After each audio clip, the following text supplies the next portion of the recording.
Agradecemos, Mestre Jesus, a oportunidade que estamos tendo mais uma vez e elevamos o nosso pensamento ao alto, ao Deus Pai Todo-Poderoso, para que os irmãos da espiritualidade superior, trabalhadores desta casa, que se façam presentes, que a nossa irmã que fará uso da palavra possa ser bem intuída e que nós outros possamos assim aprender ao máximo os ensinamentos que aqui nos serão passados. Obrigado mais uma vez, que assim seja em seu nome, Mestre Jesus, em nome de Deus Todo-Poderoso. Sueli vai dar sequência ao estudo da reencarnação na Bíblia.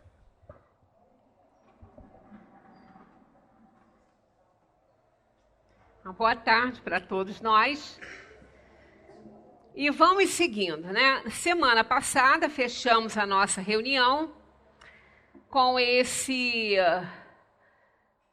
quadrinho que expõe aqui a primeira lei, né? O dos 10 mandamentos. E já lemos, comentamos alguma coisa, ficamos de comentar bem mais essa questão aí do que está aí em vermelhinho, né? Eu, Jeová, teu Deus, sou Deus zeloso, que visito a iniquidade dos pais nos filhos, na terceira e na quarta geração daqueles que me aborrecem. Como eu já expliquei, né? Eu transcrevi do jeitinho que está, mas nós não temos mais trema, né? Trema já era. Ainda bem, né? Só causava problema. Então, olha só, olhando isso aqui, dá a impressão que Deus pune os filhos por conta dos erros dos pais. Mas é só analisar bem e compreender o que eles estão dizendo aí. Como a gente já falou, olha qual a geração, né? Que eles situaram, ó. Eu, Jeová, teu Deus, sou Deus zeloso, que visita a iniquidade dos pais nos filhos na terceira e na quarta geração. Por quê? Terceira e quarta e não segunda? Porque havia a impossibilidade da reencarnação na segunda. Né? Porque se ele errou, se o pai errou, ele não pode nascer como seu próprio filho. Não há condição, por quê? Quando os gametas masculinos do seu corpo masculino se encontrou com os gametas femininos da sua mulher, ele estava encarnado. E naquele momento haveria concepção e haveria um espírito já ali. Então, a impossibilidade do espírito ser do pai é total, porque ele estava encarnado. Então, na segunda não poderia nunca, haveria na verdade, impedimento total. Por isso está aí, ó, terceira e quarta. É o pai que errou, reencarnando como como neto dele. Né? Aí já pode, porque ele desencarnou, filho cresceu, gerou um bebê que aí sim poderia ser o pai dele retornando. Na terceira e na quarta. Nada impede que venha também nas outras, mas mais na terceira e na quarta. É interessante que, às vezes, a gente vê uma família com uma criança, com um neto assim, e ele não é que ele traga, porque não é obrigatório que o corpo seguinte, né? Que o corpo que o espírito vai atuar nele, né? Seja parecido com outro ou que tenha marcas, não significa isso. Pode, mas não é uma regra.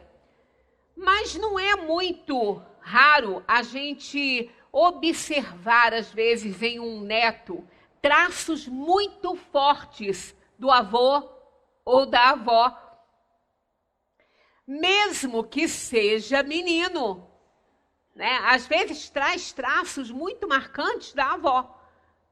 Porque não tem nada a ver, o espírito não tem sexo, ele pode reencarnar em corpo masculino ou feminino.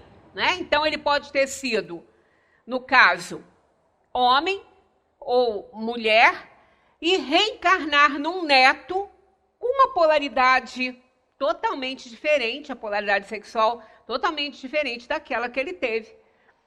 Né? No caso, como avô ou como avó. Então, às vezes, a criança vai desenvolvendo e vai trazendo semelhanças tão fortes com os avós. E não foi da convivência, né? Porque não conviveram, a criança está nascendo, o avô e a avó já desencarnaram. Poderá ser também um espírito afinizado, como muitas vezes acontece, porque o espírito não é herança genética, só o corpo. Então, a tendência, a personalidade, o caráter, isso é da alma. Isso é da alma. Que pode, muitas vezes, se tornar um traço por convivência, né? Então, às vezes, o filho tem traços muito fortes de temperamento e atitudes do pai ou da mãe por convivência mesmo, por semelhança ali na convivência e na aprovação da própria alma para isso. Mas também pode ser um espírito reencarnado ou pode ser um espírito afinizado também com ele, que já vem há várias encarnações, reencarnando juntos. Podem ser almas gêmeas. Ah, mas existe isso? Sim, existe isso. Não no sentido como se entende que a gente é a metade de outra alma. Assim, não. Metade eterna é que não existe. Alma gêmea, sim. Porque o que quer dizer? O que caracteriza gêmeos? Semelhança, identidade, né? Então, almas muito semelhantes não significa que sejam metade da outra, né? Também existem as almas que pensam da mesma forma, que têm as mesmas atitudes, por preferência, por opção, por livre-arbítrio e não por imposição de nada.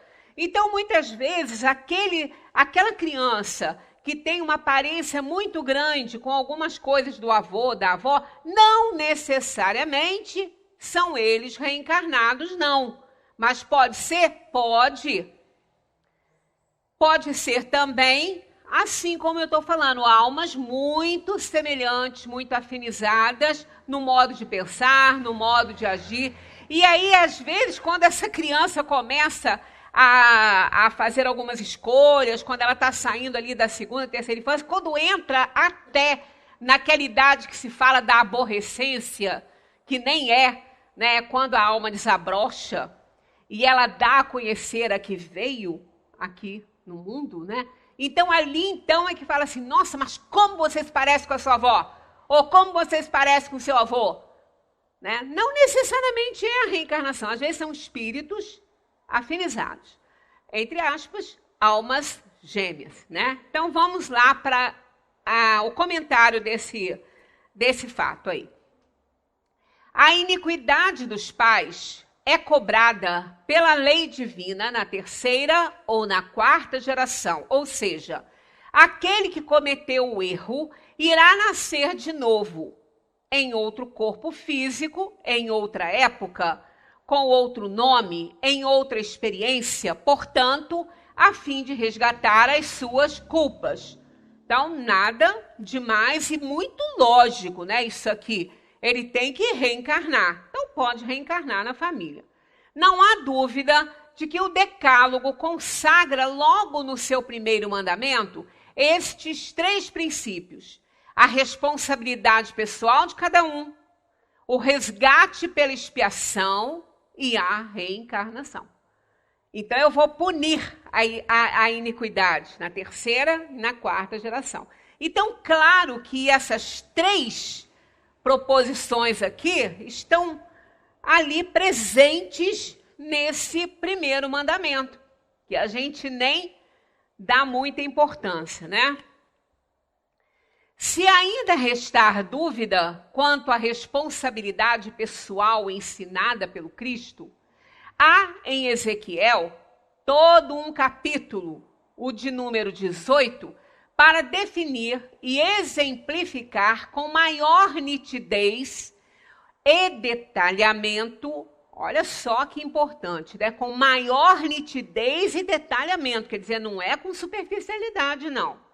o conceito da responsabilidade de cada um, destruindo o mito de que os filhos pagam pela iniquidade dos pais.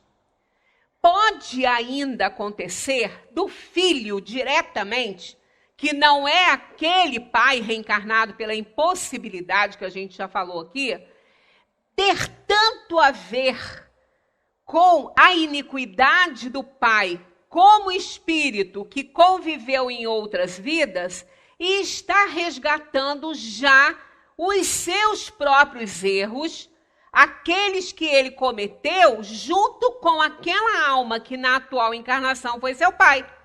Isso é também um fato, é outra explicação. Né? Às vezes a pessoa fala assim, mas está lá, tá vendo? Olha lá, o filho está pagando pelo pai. Ora, isso não seria justo. Se ele está sofrendo aquilo, né, consequência daquilo que o pai fez, ele não está sofrendo inocentemente. Ele não foi por acaso que nasceu filho daquele pai ali naquela encarnação. Então ele deve tanto quanto o pai. O pai continuou no erro, aquela alma encarnou e continuou no erro, o filho não continuou no erro, porque ele já tinha errado, optou por não continuar, mas tinha que sofrer as consequências, expiando o seu passado delituoso. Aí dá a impressão que o filho está pagando as coisas que o pai fez. Ele não está pagando as coisas que o pai fez. Ele está pagando os próprios erros, ele está resgatando os próprios erros que cometeu na encarnação anterior ou até muito antes, que a gente não está aqui pagando só o que fez na última, né? Provavelmente nós estamos pagando aí erros de 3 ou 4 reencarnações que já passamos, porque se vier tudo de uma vez a gente não aguenta nenhuma assim, imagina, se a gente vai aguentar, a gente não aguenta uma dor, um sofrimento, já reclama e se revolta, imagina se vier tudo de uma vez, não dá. Então ele não está pagando o erro do pai. Ele está sofrendo as consequências do próprio erro dele, que quando ele cometeu junto com o pai em outra vida. Então, é tão lógica, né, essa ideia, essa explicação, que não tem nem como contestar isso, né? O que é que vocês querem dizer quando citam este provérbio sobre Israel?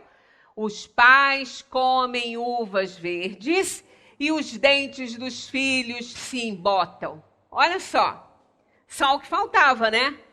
O pai vai comer as uvas verdes, ácidas, que faz mal para os dentes, para o esmalte dos dentes, e os filhos que vão ficar com o dente estragado? É o que eles falam. O que vocês querem dizer com isso? Né? Que os pais vão comer as uvas verdes e os filhos vão ficar com os dentes estragados. Né? Um parêntese aqui, as pessoas estão atacando de limão, né? Porque falaram que limão de manhã é bom contra o coronavírus. Está circulando isso. Vão acabar com os dentes, tá? Limão é ótimo, tem muita vitamina C, uma beleza, mas ó, toma de canudinho. Toma limão de canudinho, não deixa pegar nos dentinhos não, porque senão vocês vão pagar caríssimo depois no consultório dentário, porque não vai pegar coronavírus e vai estragar os dentes todos. Gente, está virando piada esse negócio de coronavírus. Bem, pois todos me pertencem, tanto o pai como o filho me pertencem. Aquele que pecar é que morrerá. Aqui. Olha só, há contradição? Não há contradição. Tá certo, tá claro aí, ó. Tá claro, tá batendo, tá indo ao encontro do primeiro mandamento. Olha só. Pois todos me pertencem, todos somos filhos de Deus, né? Tanto o pai como o filho me pertencem. Aquele que pecar é que morrerá. Muito claro, ninguém vai sofrer pelo outro. O filho não vai pagar pelo pecado do pai. Aquele que pecar morrerá. Olha a responsabilidade dando a quem pecou. Aquele que pecar é que morrerá. O filho não levará a culpa do pai, nem o pai levará a culpa do filho. A justiça do justo lhe será acreditada, e a impiedade do ímpio lhe será cobrada. Isso está lá, né? Então, não dá para interpretar de outra forma, porque não tem alegoria, não tem metáfora, está escrito, né? Está escrito, está aqui, muito claro. A justiça do justo lhe será acreditada e a impiedade do ímpio lhe será cobrada. Então, aquele que errou é que vai ser cobrado. Aquele que comeu uvas verdes é que vai ter os seus dentinhos estragados. E não o filho que não comeu uvas verdes. Deste capítulo, o que a gente pode deduzir daí? Cada um responde pelos seus erros e tem o mérito de suas virtudes.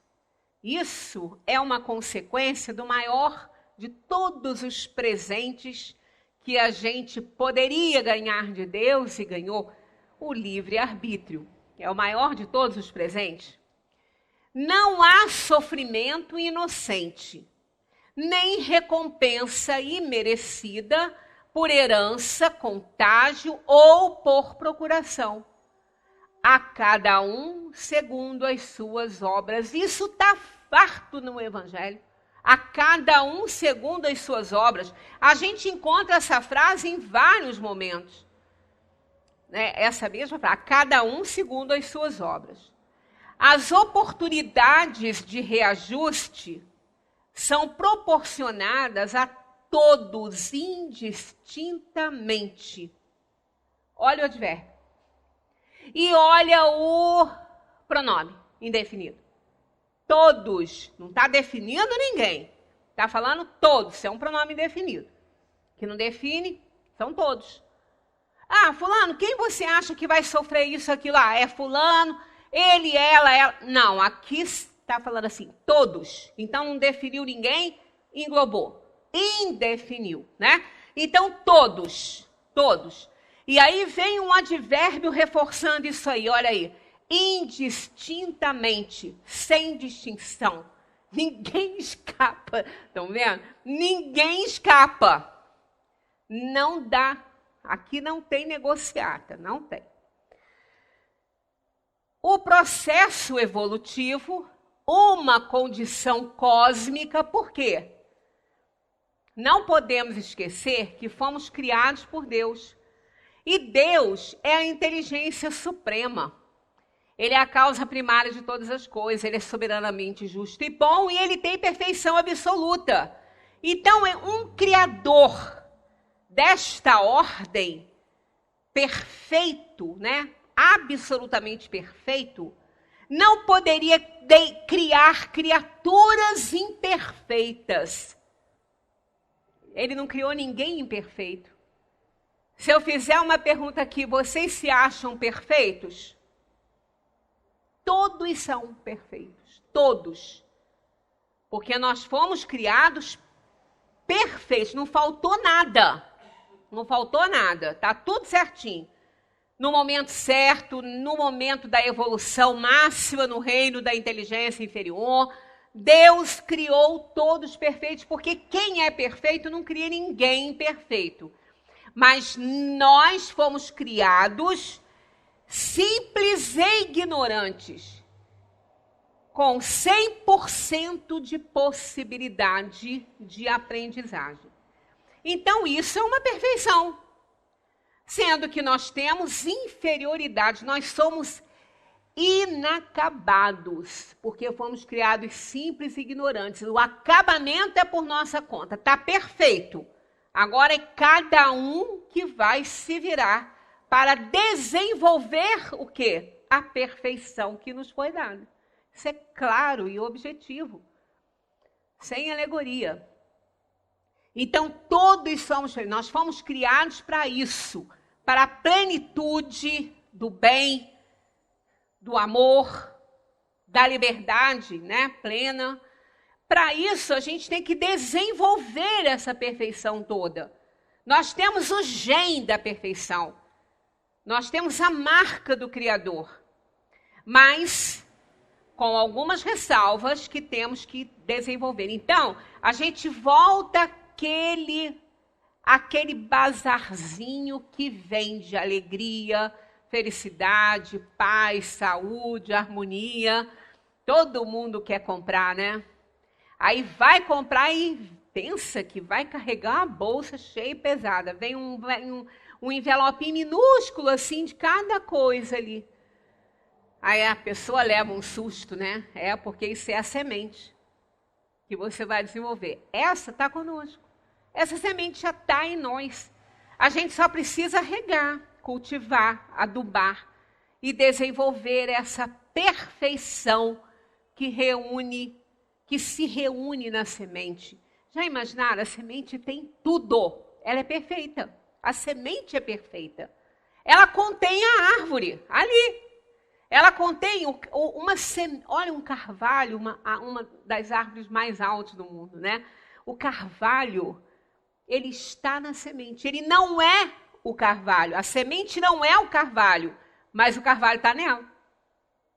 Ela vai desenvolver, ela vai eclodir, ela vai ser adubada, ela vai ser regada e ela vai dar a conhecer ao mundo o que ela é, né? Um carvalho. Então, nós somos perfeitos. A gente só precisa dar a conhecer ao mundo e a nós mesmos isso, porque Deus já sabe. Ele que criou. A gente não tem que dar a conhecer a Deus isso. Deus sabe tudo de nós. Quando a gente pede perdão a Deus, a gente pede, porque a gente é de uma cultura que a gente deve pedir perdão a Deus. Deus já nos perdoou a partir do momento que nos criou. Simples e ignorantes. Então ele sabia que naquele momento estava entregando o segredo da perfeição desenvolvida a um ser que ele estava criando e que ele sabia que ia errar. Por quê? Porque o erro é necessário. Porque é através dele que a gente aprende. O erro é muito importante. Errar é muito importante. Só não podemos permanecer no erro, porque aí é estultice, né? Permanecer no erro é estultice. Mas errar é ótimo. Errar nos leva a refletir, ver uma ação que a gente fez errada, nos desenvolve moralmente, principalmente moralmente. Porque a gente vai dizer, não, eu fiz isso aqui errado, está errado isso aqui, preciso consertar. Aí conserta, pronto, aprendeu, não vai errar mais aquilo ali. Então o erro é importante. Deus, quando nos criou, sabia disso. Ele sabia que nós erraríamos, ele sabia. Então ele nos perdoa sempre. E nós é que temos que nos perdoar. A gente nem precisa pedir perdão para Deus. Deus já nos perdoou quando nos criou, porque sabia que tudo isso aconteceria. Que uns iriam mais rápido no seu processo evolutivo, outros se atrasariam, outros errariam muito, desenvolveriam o mal em si, que ele não criou o mal. O mal é apenas a ausência do bem, né? Como a escuridão é a ausência de luz. Isso está provado pela física, que ela não existe, né? A escuridão não existe, ela não tem vida própria. Ela não existe. Ela não foge quando a luz chega. Ela não sai correndo pela janela quando a luz chega. Simplesmente, ela se desfaz ali, porque ela não tem existência própria. A luz vai dominar, né? Então, o mal, ele é assim. Então, Deus, a gente pede perdão a ele, mas nós temos que pedir perdão para quem a gente magoou e para nós mesmos. Nós temos que nos perdoar. A partir do momento que a gente se perdoa, o pedido de perdão a si próprio é o primeiro reconhecimento do erro que vai nos ensinar. Então, errar não é ruim. Permanecer no erro é que é o problema, né? Então, o processo evolutivo, uma condição cósmica por causa disso, exige um mecanismo de reajuste moral que é precisamente o das vidas sucessivas. Não adianta, numa encarnação a gente não aprende tudo, né? Não dá para aprender muito pouco. E ainda que uma encarnação de 100 anos desse para aprender tudo, não dá, né? Mas o que seria das pessoas que morrem cedo ou daqueles que nem chegam a conhecer a luz do dia, né? Morrem na barriguinha, morrem assim que nascem, no centro cirúrgico. Olha, Deus não podia criar nada dessa forma, porque Ele é a perfeição absoluta. Então é óbvio que a gente precisa de tantas encarnações, quantas forem necessárias para a gente compreender a vida, e aqui veio, né, para fazer o bem. Em João 9, versículos 1 a 14, nós lemos assim: Jesus, ao passar, viu um homem cego de nascença. Vamos atentar para esse detalhe, tá? Porque não era um homem cego. Qual era a condição dele? De nascença, ele nunca enxergou. Um cego de nascença, isso é importante. Perguntaram-lhe seus discípulos: Mestre, quem pecou para que este homem nascesse cego? Olha só, olha a pergunta dos discípulos. Quem pecou para que este homem nascesse cego? Ora, a criatura estava nascendo. Ele não podia ter pecado ali, né? Pela unicidade de existência, como explicaria esse fato, nascer cego? Ah, mas eles têm uma explicação. A vontade e o amor de Deus por aquela criatura. Já comentei com vocês, eu não quero esse amor de Deus. E muito menos essa vontade dele, né? Olha, botar uma criatura cega no mundo para mostrar seu poder, nem que seja para depois curá-lo. Que horror, né? Que perfeição é essa que nem eu, que não sou perfeita, não faria isso? Então, tá aqui. Nascesse cego. Foi a pergunta dos discípulos. Respondeu Jesus: nem ele pecou, nem seus pais. Mas isto se deu para que as obras de Deus nele sejam manifestas. Esta afirmativa aqui de Jesus é que gerou essa questão da vontade de Deus para tudo, independentemente do que eu fizer de errado. Então Deus vai jogar um dado, caiu o número 5, né? Ah, fulano, é você que está com 5, então é você que vai nascer cego. Que coisa é essa? Ah, não, mas é a vontade de Deus para que as leis dele se cumpram. E quais são as leis de Deus na ideia deles a ser cumprida? Mostrar o poder e a soberania de Deus. Essa é a lei que tem que se cumprir. Essa não é a lei que o Espiritismo nos ensina. A lei que o Espiritismo nos ensina é a lei do resgate do erro. É a lei de causa e efeito, de consertar o que fizemos. Aí vem essa explicação. Nem ele pecou, nem seus pais. Ora, nem ele pecou? Não, ele não pecou. Ele nasceu, que tempo ele estava nascendo, que tempo ele teve para pecar? Nenhum. Ele nasceu cego. Ele estava nascendo e era cego. Então ele não fez nada. Ele não pecou.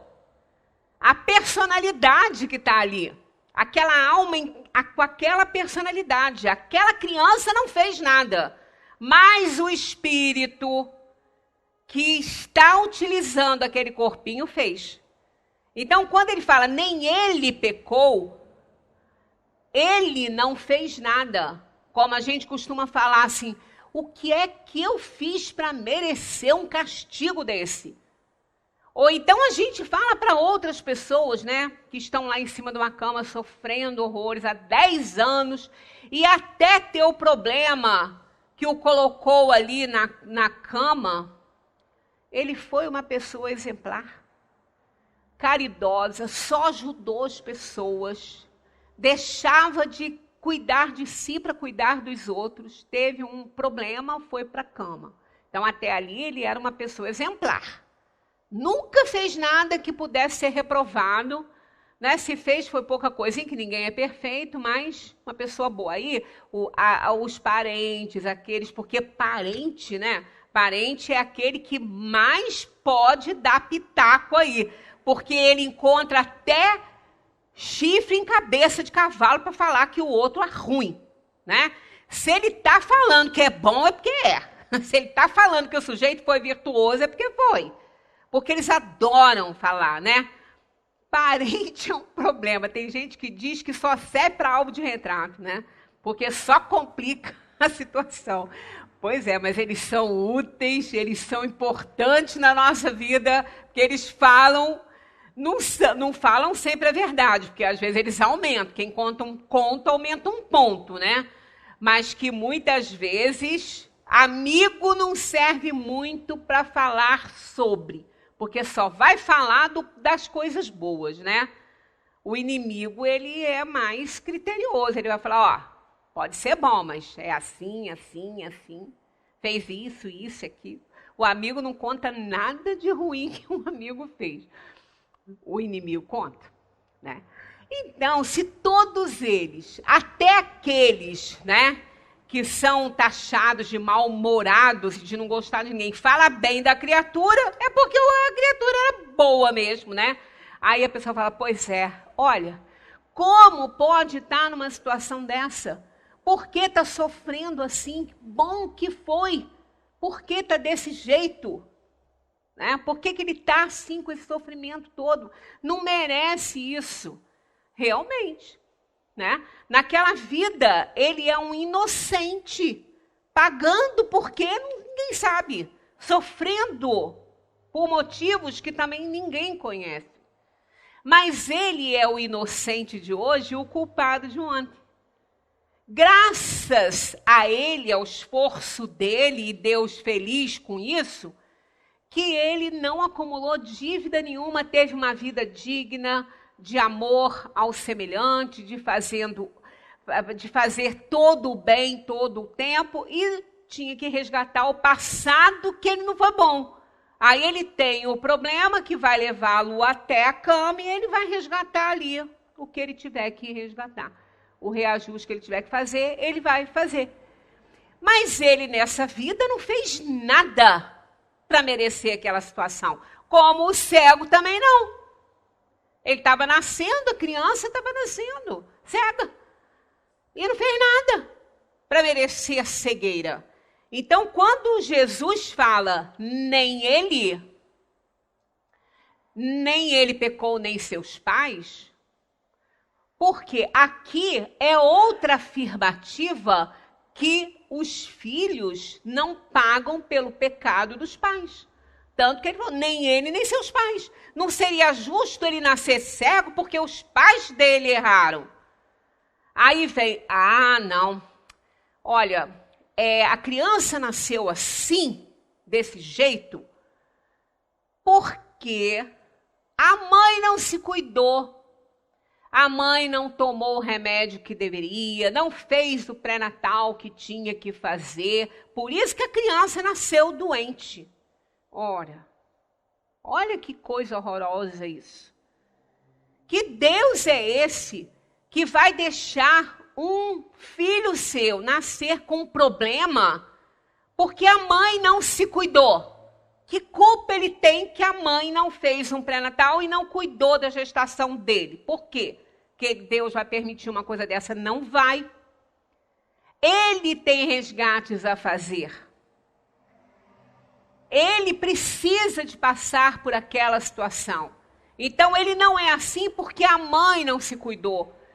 E que respostas teriam essas pessoas para aquela mãe que tudo faz, que cuida de tudo, não deixa nada, faz tudo direitinho, tudo perfeito, e a criança nasce com problema? Fica todo mundo quieto, ninguém fala nada. Fica todo mundo quietinho, com o biquinho fechado, né? Porque não tem o que falar. Mas aí a gente vê, as crianças não nascem com problemas porque os seus pais falharam, porque a mãe não fez pré-natal, porque a mãe fez isso, porque a mãe fumou, porque a mãe bebeu, porque a mãe se drogou. Ora, aquele espírito que está vindo ali, na condição da mãe assim, dessa forma, ele também é devedor. Quem sabe não foi ele que levou aquela alma que hoje está encarnada e que está sendo mãe dele para ouvir-se em outras encarnações. E agora ele está resgatando o passado dele. Né? Nascendo de uma mãe que tem esses problemas, que esses problemas a gente sabe que podem passar para os filhos. Mas não vai passar só porque a mãe tem, não. Ele precisa do problema. Ele precisa resgatar. Porque muitos filhos de pais assim nascem sem problema nenhum. Mães aidéticas e a criança não nasce com AIDS. Mães que se drogaram, que beberam o tempo todo e as crianças não apresentam. Não é geral, não é uma regra, então, para sim ou para o não. O que é regra é a lei de causa e efeito. Essa é regra. Se o espírito for devedor, ele vai renascer da forma que ele escolheu renascer ou que lhe foi imposta por imposição de escolher, se ele for muito atrasado, para que ele sofra e se desenvolva e tenha na carne o espinho que ele espetou nele ou em outras pessoas. Então, o sofrimento é sempre um resgate. A reencarnação dá essa oportunidade a cada um de nós de fazer o reparo necessário. Então, quando Jesus falou isso, né, nem ele, nem seus pais, mas isto se deu para que as obras de Deus nele se cumpram manifestas, a obra de Deus aqui é o resgate. É a lei de causa e efeito, é a lei de Deus, é a lei do universo, a lei de causa e efeito.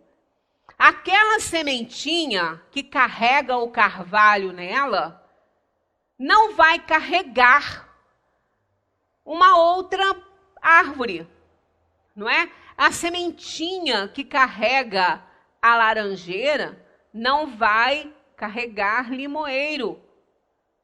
Vai desenvolver laranja. E o limão, a sementinha vai desenvolver limão. Então é assim, é a lei da vida, é a lei de Deus. Aquilo que a gente faz, a gente tem que dar conta de reparar se foi ruim e receber os méritos se fez certinho, direitinho, né? Se não acreditassem numa responsabilidade pré-existente, como iriam perguntar por que um cego de nascença estava sendo castigado? Né? Por quê? Como iriam perguntar isso? Sendo a alma criada para cada nascimento, como explicar que fosse punido quem não tivera oportunidade de pecar ou estaria respondendo pelos erros de seus pais? Se fosse assim, onde a justiça? Então, ninguém está pagando pelo erro do pai. Todos nós estamos pagando pelos nossos próprios erros. Aqueles que nós cometemos no passado. Então, não adianta a gente achar que porque a gente vai colocar, não é, Coca-Cola na garrafa de Fanta, que vai se tornar Fanta. Vai continuar sendo Coca-Cola, numa garrafa diferente. Né? Ainda que a gente queira dar uma aparência, né? Colocar aí algo mais semelhante, grapete aí na garrafa de Coca-Cola, já que ele tem uma aparênciazinha, né? Na cor, não vai se tornar Coca-Cola, vai continuar sendo um grapete na garrafa de Coca-Cola. Então é a própria alma num vestido diferente, numa roupagem diferente. É aquela que lá no passado errou, ela agora vem para resgatar. E quantas coisas a gente tem para resgatar? Olha, se a gente for fazer uma análise, uma reflexão sincera mesmo, a gente vai ver quanta bobagem que a gente faz com o próprio corpo. Como a gente sobrecarrega a nossa organização física. Coitado do fígado. Coitado do fígado. Ele é guerreiro, hein? Porque não é mole não, hein? Até que ele não aguenta, ele desenvolve problema. Porque a pessoa sobrecarrega até um ponto que vai adoecer o pobre do órgão. E Deus é tão bom, né? Que ainda assim ainda nos ajuda, né? Porque um órgão se refaz, ele se regenera, né? Você pode doar um pedaço dele. Você pode doar o pedaço do seu fígado para alguém que você não vai ter problema, ele vai se regenerar. Se você não sobrecarregá-lo, né? Cuidar dele direitinho, ele vai sobrecarregar. Olha que coisa linda, né?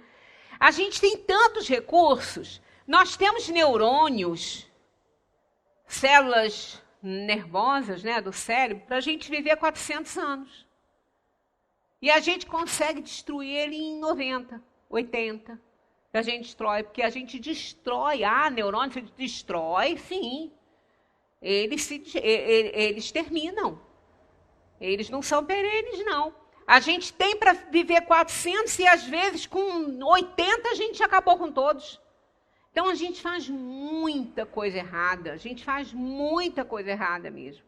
É muita sobrecarga que a gente oferece para a organização física. Aí o que acontece? Vai ter que consertar isso. Porque esse corpo que a gente chama de nosso, ele não é, não. É o meu corpo. Meu coisa nenhuma. Eu não levo. Fosse meu, eu levava. Né? Ele foi emprestado. Ele foi emprestado. E aí, a gente não pode acabar com ele, né? Afinal de contas, a gente pega um livro emprestado, rasga, rabisca, amassa, e entrega ele assim, rabiscado, amassado para o dono? Não podemos. A gente não cuida, a gente cuida mais de uma coisa que a gente pede emprestado do que das próprias coisas nossas, né? Porque a gente tem que dar conta daquilo ali. Eu não posso pegar um objeto, quebrar e entregar quebrado. Eu vou ter que consertar, comprar outro, botar no lugar. Então, a gente não pode estragar o corpo, porque ele não é nosso, ele nos foi emprestado. É emprestado. Então, o que vai acontecer? Eu estraguei? Eu não posso fazer outro. Não posso fazer outro. Eu vou ter que devolver ele todo ferrado. Vai para a terra, vai para o fogo, todo danado. Só que tudo que eu fiz nele, eu fiz também nos órgãos correspondentes a ele, fluidicamente falando, no perispírito, nessa organização eletromagnética que me liga ao corpo. Então, eu lesionei o corpo, lesionei essa organização fluídica no ponto daquele órgão. Aí eu vou ter que resgatar. Se eu fiz alguma coisa com as minhas vidas, eu ceguei alguém em alguma encarnação para nascer cego. Não, você não cegou, não necessariamente, pode até ter feito isso. Ter obrigado pessoas a trabalharem mais do que devem, com problemas de visão. Antigamente não tinha, né, luz elétrica, as pessoas ficavam ali, aquela dificuldade para enxergar, né? Até poderia ser que fosse um abuso de autoridade ou até algo pior, né? Mais direcionado. Mas não necessariamente você vai nascer cego, você lesionou o seu. Se você lesionou de alguém, na mesma proporção você lesiona o seu na organização perispirítica, do perispírito, né? E aí você está com aquilo ali, você vai ter que resgatar isso. Então, você pode nascer com problema de cegueira? Pode. Como você também pode depois ter um descolamento ou um deslocamento total de retina, não ficar bom e ficar cego. Ou então, você pode nascer e estudar para ser um oftalmologista, um cirurgião para corrigir os olhos das pessoas, né? Então, é assim, é a lei de causa e efeito. Você tem que resgatar, de alguma forma você tem que resgatar. Como a gente escolheu. Tá, eu ceguei um monte de gente porque eu sobrecarreguei meus funcionários na minha empresa, não dei recursos para eles se protegerem, e aí espirrava coisa nos olhos, cegou e tal. Muitos. Então, eu vou renascer agora, faz a escolha. Vou estudar, vou ser médico, cirurgião, e vou operar as pessoas e fazer que as pessoas voltem a enxergar. Então, vou operar catarata. Não fazem mutirão aí? Um monte de médico fazendo mutirão, operando catarata das pessoas. E de graça. Detalhe, eles às vezes nem cobram. Fazem aquele mutirão, aquela porção de médicos, vão lá, operam e nem cobram. Então, isso aí pode ser alguém que numa encarnação cegou muita gente. Aí na outra não precisa vir cego, não. Ele vai tratar da cegueira dos outros. E é assim, Deus é justo, é soberanamente bom, né? A gente não pode esquecer disso, e é perfeito.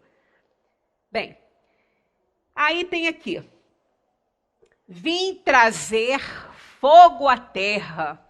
Olha, palavras de Jesus. Quando a gente entende que Jesus falaria uma coisa dessa, né? Vim trazer fogo à terra. E como gostaria que já estivesse aceso. Mas tenho que passar por um batismo. E como estou angustiado até que ele se realize. Olha que interessante isso aqui, né? Tenho que passar por um batismo e como estou angustiado até que ele se realize. Quando a gente fala que o batismo que Jesus nos traria, né? É o batismo de fogo. É o batismo da dor e do sofrimento. É o testemunho da fé ali. Então, quando ele diz, eu vim trazer fogo à terra e como gostaria que ele já tivesse aceso, mas tenho que passar por um batismo e como estou angustiado até que ele se realize. É o resgate. O fogo é a dor e o sofrimento. E o batismo é o testemunho da fé. Diante da dor, eu faço esse testemunho. Mas por que isso, né? Vim trazer fogo à terra e como gostaria que ele já tivesse aceso. Olha, inocente não tem que se queimar, não. Não tem que sofrer para dar testemunho de nada.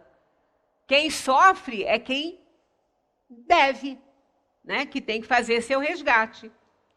Vocês pensam que vim trazer paz à terra? Não, eu lhes digo. Ao contrário, vim trazer divisão. De agora em diante, haverá 5 numa família divididos uns contra os outros. 3 contra 2 e 2 contra 3. Estarão divididos pai contra filho, e filho contra pai, mãe contra filha, e filha contra mãe, sogra contra nora, e nora contra sogra. Tinha que ser, né? Tinha que ser, né? Tá tudo assim, nunca bom, né? Porque família, a gente sabe que aquela família que não tiver conflito familiar, ou eles não enxergaram o conflito, ou eles não querem contar. Né? Ou é mentira. Porque não tem, gente, não tem. Plano de provação, expiação como a terra. Família harmonizada todo o tempo não existe. Por quê? Porque é isso aí, ó. É na família que se reúnem os afetos e os desafetos, os amigos e os inimigos. Ainda que ela ande mais ou menos harmonizada naquele grupinho ali, naquele núcleo familiar, chegam os agregados. E quem são os agregados? Nora e genro. com o pacote inteiro. Porque eles não vêm sozinhos. Porque desgraça só é besteira. Vem sempre acompanhado. Brincadeira. Porque isso não é desgraça, é graça. Né? Por que é graça? É graça porque é reajuste. É oportunidade de resgate. É reajuste, por isso que não é desgraça. Agora, não pensem que porque vai ser uma sogra boazinha, que vai ser amada pela nora, porque ela já trouxe de outra vida os problemas com você. Ela já trouxe. E nós também. Às vezes, quando a gente olha para aquela eleita do nosso amor, né, do nosso filho ali, principalmente o rapaz, né, aquele queridinho da mamãe, né, aí ele vem e apresenta a eleita. Aí você olha para ela assim, você tem vontade de matar. Esse é o primeiro sentimento.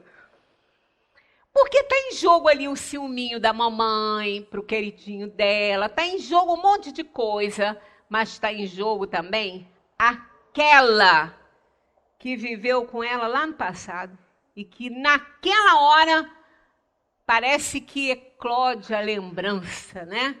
Reminiscência do passado. Depois até apaga, mas no início assim, você quer matar a criatura. Aí você põe todos os defeitos do mundo nela.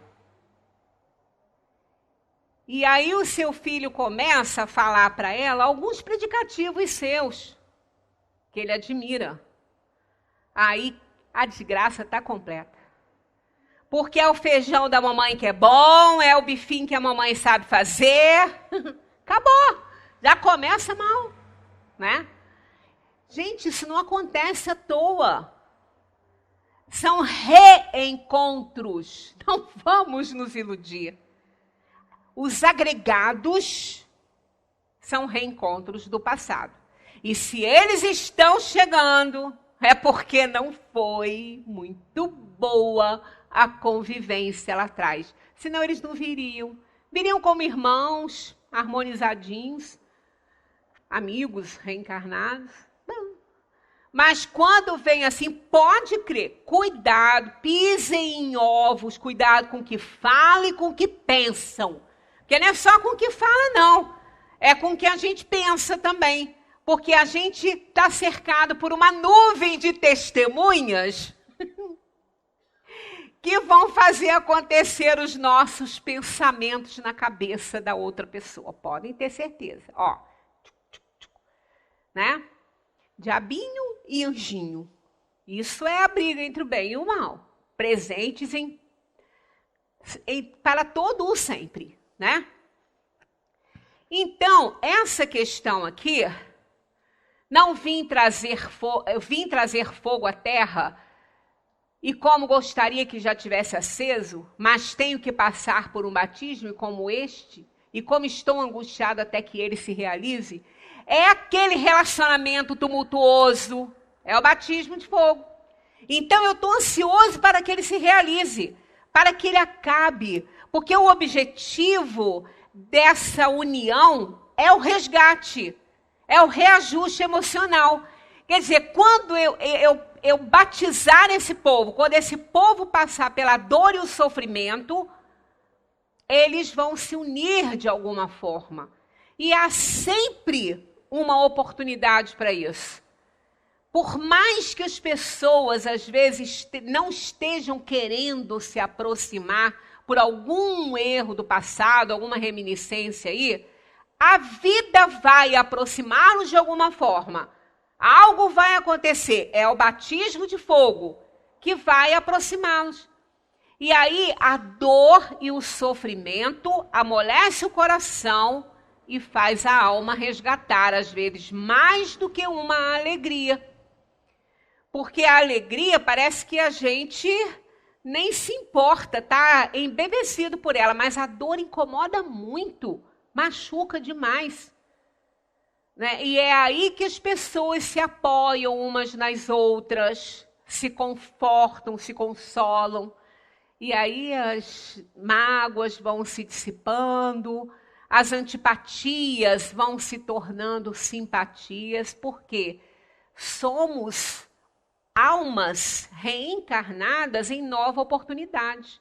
E a gente não pode ser definido pelo que a gente fez na outra vida. Nós estamos numa nova chance. Então, aquela reminiscência do que eu possa ter feito ou alguém possa me ter feito, como filhos, netos, noras, irmãos, pais, nessa encarnação tem que se resolver. Então eu fiz lá, mas hoje eu não faria mais. E outros também que estão ali no palco da vida conosco, também não farão. Então é isso que Jesus quis dizer com essa estranha moral, né? Olha, de agora em diante haverá 5 numa família divididos uns contra os outros. Olha, por que ele faria isso? Porque ele queria ver esse fogo se acender. Ficou doido, Jesus? Né?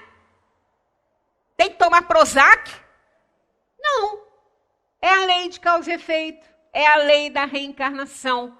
É uma forma que a espiritualidade encontra de nos dar a oportunidade de resgatar nossos erros. De nos perdoarmos, de pedir perdão ao outro, nos acontecimentos atuais, sem lembrar do que passou, porque se lembrar vai ser pior, porque a coisa foi feia. Ah, foi. Não foi boa, não. Né? Então é isso, vai jogar um contra o outro. São as ideias novas que chegam, que incomodam. Né? São aqueles problemas que a gente precisa de resgatar. A gente jogou muitas vezes alguma coisa para baixo do tapete, mas uma hora vai ter que tirar o tapete e limpar. Não pode toda a vida ficar ali, né? Porque vai dar mau cheiro, vai dar alergia, né? Então a gente vai ter que limpar. E a limpeza é isso. É colocar ali os amigos e inimigos, afetos e desafetos, tudo na família. Por isso que reunião de família em festas, né? Quase que dá polícia na porta. Se a família for grande, chama a polícia e põe lá de plantão. Porque sai até morte. Né? Pois é. É a lei de causa e efeito a que todos nós estamos submetidos. Não tem jeito, tá? Então, a gente vai parar nesse aqui. Está acabando já essa pesquisa aí do Evangelho. Mas a gente ainda tem que comentar mais um pouquinho isso aí, né? Porque toda essa divergência vai ficar para a semana que vem. Porque toda essa divergência que a gente já falou bastante a respeito. Muita paz a todos. E aí a gente vai vendo, né, que nós estamos no caminho certinho. Ah, mas as outras religiões não estão? Ah, todos os caminhos vão dar a Deus. Só que o Espiritismo é um atalho. Seguro. É um atalho seguro. Muita paz para todos.